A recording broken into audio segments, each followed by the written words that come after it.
It's a great day. My name is Shay Brown, the happy entrepreneur, and I want to welcome you to this Happy Entrepreneur Show, which is the number one business development and revenue focused late night show in the country where we're on a mission. And our mission is to empower, our mission is really to inspire, and our mission is to provide you, the entrepreneur, the hardworking entrepreneur, by the way, with all of those resources that are necessary to execute that big vision you have for the people you were called to serve. And on this particular episode, we have the one and only Terry Mann, who will be talking about inspiring leaders. What's up, Terry? How are you? I'm doing well. How are you? Great. I'm doing amazing, by the way. Thanks for being on the show. It was a pleasure meeting you not too long ago. We had eye-to-eye contact at a conference, which is really cool, where folks were there for one reason only, and that was to improve the quality of their life and become great leaders. And so it's great that we have this conversation on this day. My question to you as we start off is, everyone's reading your bio. They're looking at the topic, inspiring leaders. And inspiring is a big word, right? It can mean a lot of things to a lot of people. And then leaders, well, a leader means different things to different people. So take a moment if you can, and can you frame this conversation and share what are we going to be talking about as it relates to an inspiring leaders for those folks that are listening? Well, aspiring leaders are really those that really want to move to the next level in their leadership career.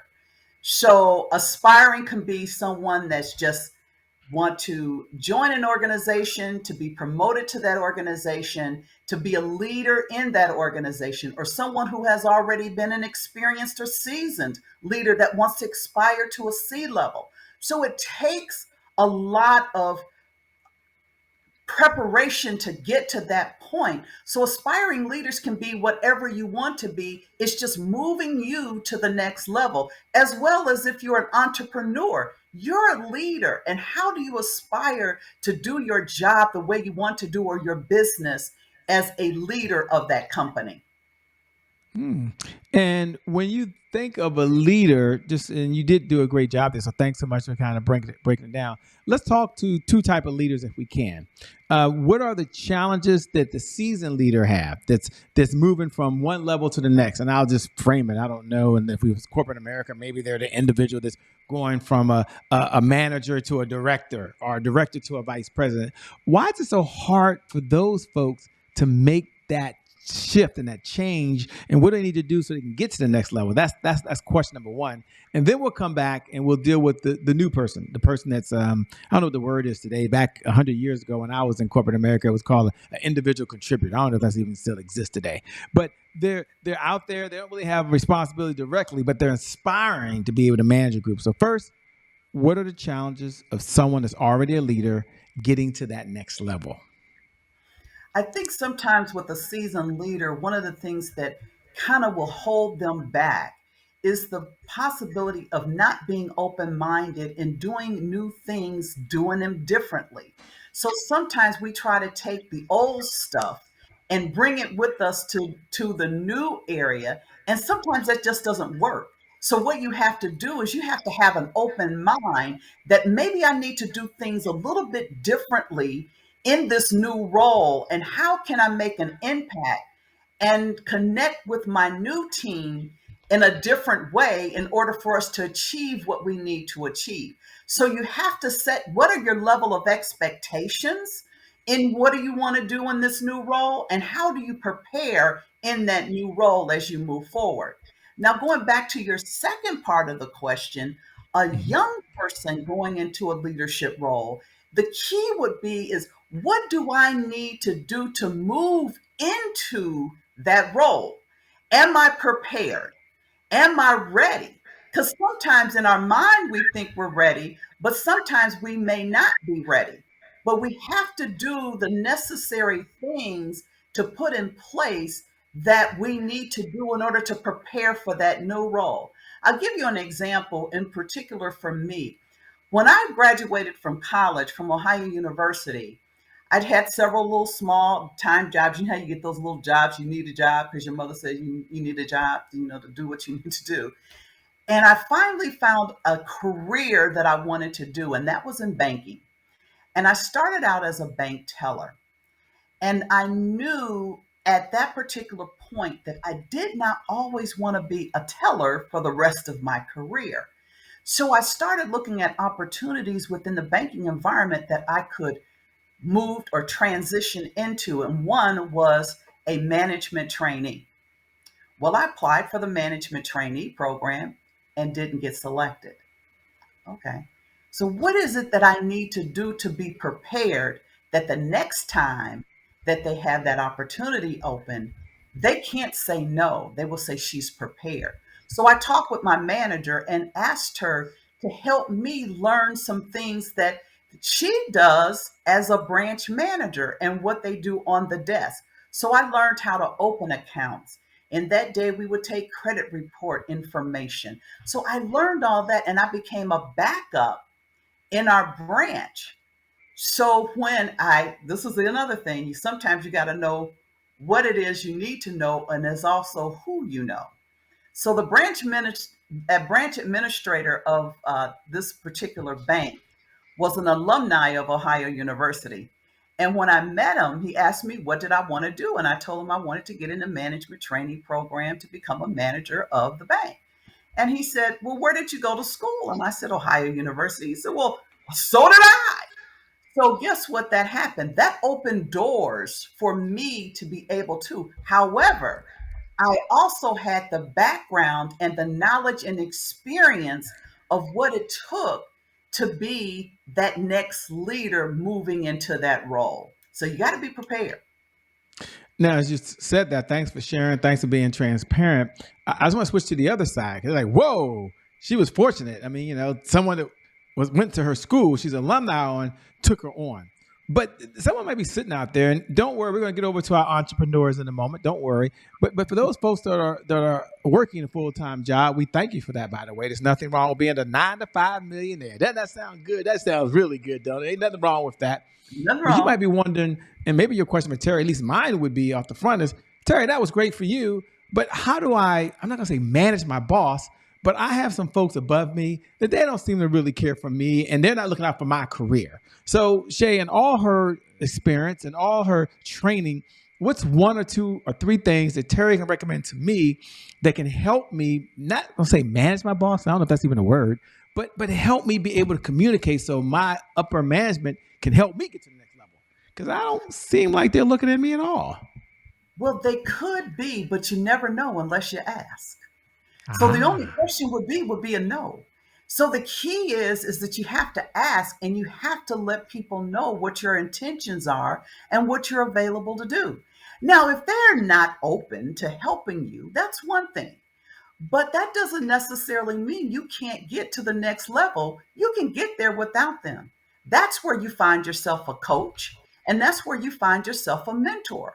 By having a coach is going to help you build the bandwidth that you need to move into that level. And by having a mentor, it will help you. They will guide you of where you need to go so that you can get to that next level because you're banking on their experiences of what they did to get to that particular point. So things have a tendency not to do in our early careers, and I am guilty of this, is not to have a coach and not to have a mentor. We try to do everything on our own, and guess what happens? It fails, and it'll fail us. So it's important that we have someone in our life that's feeding into us of what it is we can do that the mentor can do.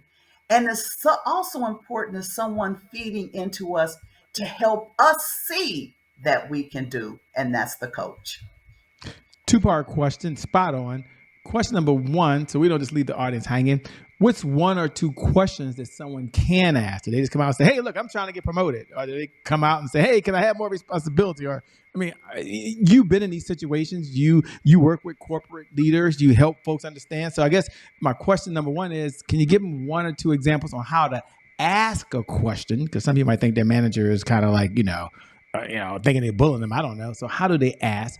And number two, for inspiring leaders, you talked about a coach, and that's very important. From your view of the world, don't worry, ladies and gentlemen, she can handle both questions. Number one, what two questions you should ask So you know how to ask. And number two, what's her view between a mentor and a coach? Just so she can help bring some clarification. Because some of you might be listening and saying, wow, I work with a coach, but they're not helping me do this. Well, maybe they're not a career coach. I don't know. I'll let Terry answer because I'm sitting on the front row and I'm curious. So you might want to lean in. Those folks that want to move up in corporate America, you got one of the most brilliant minds here. You might want to lean in and listen to her view of the world. Take it away. Two questions. So Shay, you're my manager, okay? Yes. And you may have my best interest at heart and you may not. But I can approach to you and say, Shay, I've been working with you for the last several years, and I've noticed and I've admired your leadership and how you're doing and how you have moved into this company. What can you share with me in order for me to be able to do what you do? Wow. How can you help me be the next you? Not your job, but maybe somewhere similar to your job. What can you share with me to help me be a better Terry in your department? Now, that right there is going to make that manager take a step back. And yes, we do have some that don't have our best interest at heart, but that's okay. The key is that you allow them the opportunity to either say yes or no. And by that approach, they will more than likely say, yeah, I'll help you. You're showing ambition. You're showing that you want something more, and I'll help you get there. Now, that person can become two things. They become your coach because now, if they're the coach, they're helping you learn of what it is you need to know. And by you learning, they're asking you questions. So I delegated this task to you. What did you learn from doing that? How did that make you feel? What would you do differently? Because now you are taking back of what you've experienced and sharing it back with the coach that can say whether or not you got it. And they're going to give you some feedback. Now, the mentor, on the other hand, is someone that you may admire from afar or someone that you've seen move up in the organization, but you don't have that direct contact. Now, what you can say to them, I need a mentor in my life. And I've admired you. I'm using the same language. I've admired you from afar. And I would like to just every now and then, or at least once a month, if we could take some time, I'll buy lunch, save your pennies, I'll buy lunch, and maybe I can pick your brain of how you got to where you are today. And you can help me with some of the pitfalls that you found in your life. That's Wow. two ways of looking at both of those questions. I The mean coach, that's very very well said. Very very well said. And we jumped right into it because I assume some folks had your bio and some folks have already Googled you and they see how famous you are. But then there's some folks that don't know who you are, Terry. They have no idea, and their burning question might be, Shay, she gave us a little bit. Can you tell us about who is this woman that's telling us all this wonderful stuff? So what's her backstory? But very specifically, what was the defining moment that happened in her life that she knew she wanted to help others really become great leaders? Like, I know this about climbing the corporate ladder is a book she wrote. She might tell you about that in a moment. I get that. But you might be wanting to know, what was that defining moment when she says, you know what? This is what I'm born to do. I know I want to know. And you might want to know. Talk to us, Terry. What's your backstory? And what led you down the path to doing what you're doing now? We want to know. Come on now. I think my defining moment was years ago when I was in a leadership role where I was let go. Okay. That was the first time. So, needless to say, that was a defining moment for me. And I had decided at the time that I wanted to get in training and development. And a friend, a very good friend, had always shared with me never get in an expense department because that's the first thing to go. And in HR, training and development is an expense department. It's not a revenue generating department. But I decided I wanted to change careers, get into training and development. I did. I wanted to learn the environment, learn the industry, and I did. And I got comfortable with the company that I decided to join to learn. Well, I stayed with that company for 19 years. And after that 19 years, I said, no, okay, I'm forced into retirement.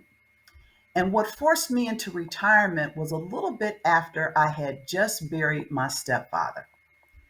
And needless to say, that was a very hard time to be on a family vacation, which we were. He suffered a massive heart attack, and to drive my family, which is my mom, my uncle, and their sister in law, back to Cleveland, Ohio. And so I had to begin the preparations of his homegoing services and trying to help my mother through this process. And when it was all said and done and all over, I went back to work trying to find some sense of normalcy. And guess what? They said, your position and your department is being eliminated. Huh, okay. So, needless to say, I've got a whole new trajectory of what's getting ready to happen in my life. You know, my stepdad was like my dad. He was daddy. Now, don't get me wrong. I had a daddy too. My biological father was in my life, but he had passed in 96. But I grew up with my stepfather since I was 5 years old. So he was daddy too. So let's not get that twisted. So it ended up after I went back to work, I had 23 days of uninterrupted time with my mom because the day after Thanksgiving, she transitioned. And when that happened, my whole world was gone. Now, here's my two most precious supporters I no longer have. So now I got to figure out, how do I keep myself engaged? I'm in retirement, which was a good thing, but I still felt I was too young to be retired. So I started my own firm, TEM Consulting, because I had an opportunity to do some consulting work for another company. And I said, they're not going to write a check to Terry. They need to write a check to a company. So I started my own consulting firm and got into some training. And here I am today as TEM Consulting LLC, doing my own thing in training and development and helping people, those aspiring leaders, to know what it is that I know so that they don't have the pitfalls that I went through. I can put a plank over that they can walk across. And you seem to be enjoying it. Like you really enjoy. You're having a lot of fun. So congratulations to you. Thank you. I am. I really am. And you know, there might for the entrepreneurs that are out there that have to manage 1099 folks. So let's say the revenue is not what they wanted to be, but they did bring on, and then at least in these United States of America, they call it 1099. That means they're not a full-time employee, but they still are a leader of that team, even though it might be a virtual or extended team. Or for the entrepreneur that's hired one, two, or three, or four folks right now that are there and like, well, I'm not really in the corporate space, but you know, can Terry share her words of wisdom on how I, as a leader, and it's an open-end question because y'all all at different levels, but I'm going to ask her to share maybe one, two, or three traits of a great leader. And that as an entrepreneur, if you have these traits or at least improve these traits or get better in these three areas, then that will allow you to grow as a leader, and then you will continue to expand. Because it's my belief, and I could be by myself, you're a leader of one before you're a leader of many, right? And so that's one of the reasons I'm working on my leadership skills. And I'm in the front row with Terry. Like I'm here in the front row listening. So Terry, that's a personal question for me, right? Like, what are two or three things we can do as entrepreneurs as to sharpen these skills that we need to really lead other folks? And I'm gonna give it to you. Take it away. I appreciate it. I've got three things. The first one is called competency. What am I competent in? How am I an entrepreneur in my skill set that really makes me the best that I can be and where I am in my leadership role? So when you look at your competency level, that's the one thing that most people really look for in a leader is their level of competency. The other one is character. how much is my character? Where's my character lies? And in two areas of character, you have to display consistency and making sure that you do everything that it is in a consistent manner, as well as being transparent and allowing for mistakes and being honest about your mistakes. And then the third one would be connection. You've got to be able to build relationships with your people as individuals, not as a team. The individuals, once you connect with them, they will give you the results as a team because you've connected with them as individuals. So the three things that you need is competency, character, with consistency and transparency, as well as connection with your individuals that are on your team. So competency, character, Character, and consistency. that's correct. I like that. Says so well, by the way. Said so well. And when you say character, you might have said it. Maybe it went over my head a little bit. Give your definition of character. By the way, if someone's taking notes right now, you might want to write it down. Just give us your definition once again of character. So you got character, you got consistency, and you got competency, which is your ability to do what you're supposed to do, or know what you do, I should say. But what was character once again? I might have missed that. Can you say that one more time, please? So remember, You might want to write this down. Notes. character is who you are. Character is who you are and what your values are. So you have to think about your character from when you were born from a little kid. And I'm going to tell you some of my character traits because coming from my parents or my mom. And the one thing, they had a thing of integrity and being honest. And that came from my grandfather. My grandfather owned his like 40 acres down in Alabama. And the one thing that he always did is he was honest about his land. He paid his workers that worked the land. And my mother and her brothers also helped him run the farm. So he said, you always be true to your word. And that's one thing. If I say I'm going to do something, I'm going to do it. If I can't, I'm going to tell you. I might not be able to tell you why, because there could be certain circumstances that I can't share. But again, I am going to be honest and open with integrity because that's a part of my character of who I am. Did that clarify it a little bit for you? That was perfect. That was spot on, by the way. So thank you so much. And one of my favorite questions to ask is of what's one of the best pieces of advice you've ever been given. By the way, you may have heard that question. We was at an event and the person said, "Hey, that's a great question to ask," but I'm gonna frame it a little differently. I like to frame it on these calls, and I like to say of all the mentors you've had on this journey of life. And you've had so many mentors, by the way, so many mentors, I'm sure. What's one of the lessons you learned from any of your mentors that you hold near and dear to yourself that you can pass on to us? And you, the viewer, you, the person that tunes in, we appreciate you.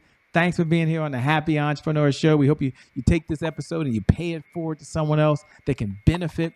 But now you get to take one idea. You may never meet her mentor, Terry's mentor, but you get to use this for the rest of your life. Please share the best piece of advice you've ever been given. The best piece of advice that I just shared as a part of my character is be true to who you are and be a woman of your word. That's the best piece of advice that I can share is be a woman of your word. My mom would always say she was a woman of her word, and I saw how she shared that every single day is to be a woman of your word. Because that shows you who you are. That's a part of that character. I love it. So, yeah. I love it. So if we can, one of the segments we have here at the Happy Entrepreneur Show is called Today is My January 1st. And I like to bring this segment up because sometimes people see the Terry that's out there and say, wow, she's perfect. Nothing's ever happened to her that she had to bounce back from. Look at her life. She just goes on, meets an Ohio University person, moves on up, writes these books. Now she's out living her best life. So do you mind? And for those folks that show up every night at 11 p.m. Eastern Standard Time, you know what we're about to do, right? We're about to say those magical words. In fact, you can say it right now if you want. Today is my January 1st. Today, that's right, is my January 1st. And for those folks that are hearing it for the very first time, we want to welcome you to the Happy Entrepreneur Show family. Today is our January 1st is one of our personal mantras. It represents a do-over. It represents a fresh start. It means our past, no matter what's happened in the past, it no longer equals the future. So my question for Tammy on the other side is, what was one of your January 1st moments? Well, I'm sorry, when you hear those words, today is my January 1st, what do you hear? Number one. And number two, what was one of the times you had to bounce back from a setback? If you don't mind being transparent.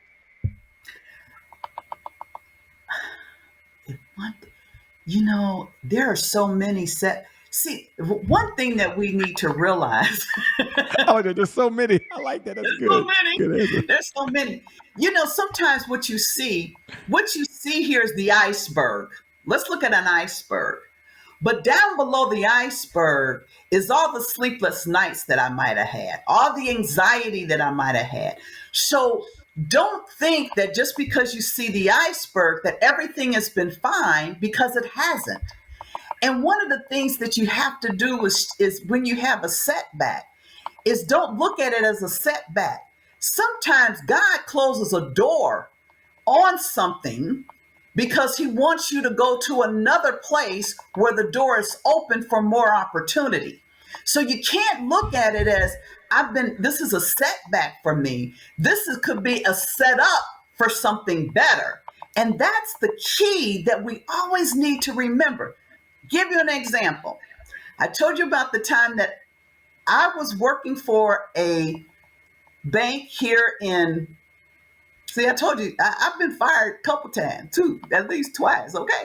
So I was working for a bank here in the city, and I was let go because of what my manager had done.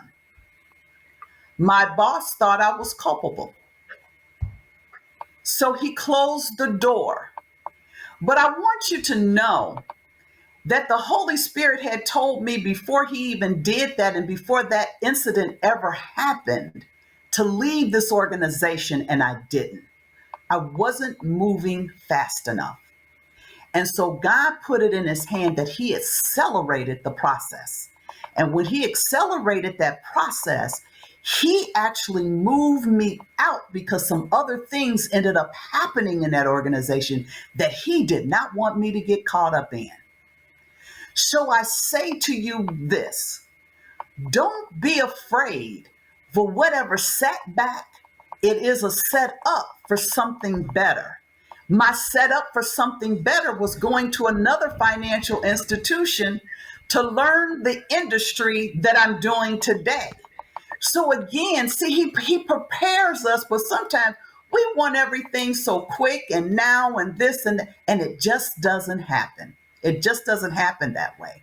So when you look at challenges, just be consistent about what you do. Just be consistent about how you show up. Just be consistent of how you share who your real character is so that you can become the best that you can be so that people will see the iceberg and not see what's underneath. Thank you so much. You're so powerful. As we come down the home stretch, 2 questions. Number one, are you taking on any new clients these days? And if so, what type of clients are you working with or looking to work with? And number 2, how can folks best connect with you so they can stay in this conversation over and beyond this precious time that you and I have had today? And it's been so much fun, by the way. I've learned so much sitting here. Well, one of the things that I'm working with is corporate clients in the training and development world and doing individual training. So on Friday, on my LinkedIn page, as well as my Facebook page, you'll be able to see a new training I'm going to do, which is a mastermind in developing the leader within you 2.0. And it's really your key to success. How do I learn to put things into place to become the leader that I need to be?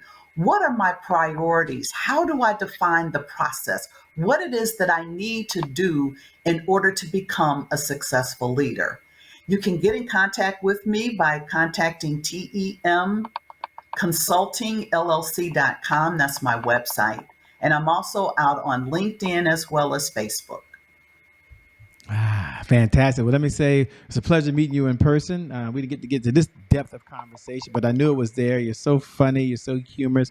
And you're also a person that reaches out. So the person you see on the other side of this camera, that's really how she is, ladies and gentlemen. So let me say thank you so much for being on the Happy Entrepreneur Show. We really appreciate it. Thank you for the invitation and thank you for being here and looking forward to talking with your audience of however I can help them become the leaders of tomorrow.